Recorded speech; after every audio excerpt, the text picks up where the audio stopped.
Hey guys, welcome to a new week. Lina here, and so excited to be with you to do the weekly Power Minutes. Today's Monday, which means we're on Facebook, we're on Twitter, oh no, not Twitter, Instagram and YouTube. So if you don't follow us usually and you're on Facebook watching us, thanks for being here. And if you're usually a follower on Instagram and on YouTube, then thanks for coming on again. So the Power Minutes are daily Power Minutes where I read a devotional that I've written in the past, meant to encourage you and lift your spirits and help us to have some joy in a culture that's just not heavy on joy right now. So fittingly, today's Power Minute is called Language of Praise. Our verse is Colossians 3:16.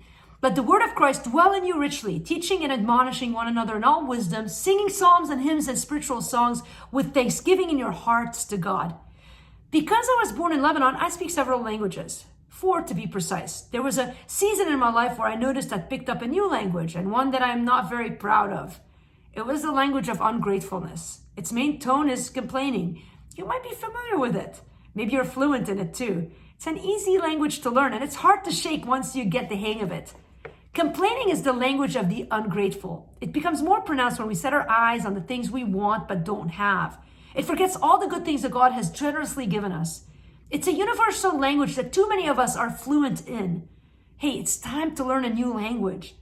I have started learning the language of praise. But here's a secret. It takes lots and lots of practice to learn a new language. So if you're like me and want to learn the language of the grateful, start praising God as much as you can. Pretty soon, you'll be fluent in the language of praise. Think about this question for today. Stop right now and give God praise. Ask a friend you see a lot to point out how often you revert to your old language of complaining and ask God to help you change.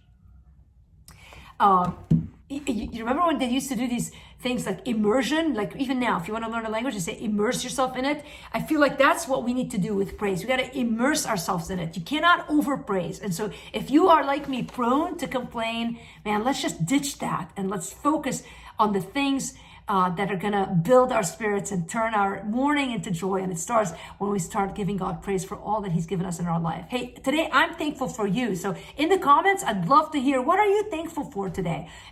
Great season to think about that. We're hitting the holiday season full force. By the way, I have this book that I wrote, if I've never mentioned it before, called Fractured Faith. So I'd love for you to check out on Amazon or go to our website and you can buy the book there and maybe send a copy to a friend of yours this Christmas who might need encouragement if they're struggling with their faith. Hey, and by the way, if you do that, thanks. I am really grateful for you and I love you guys. Take care.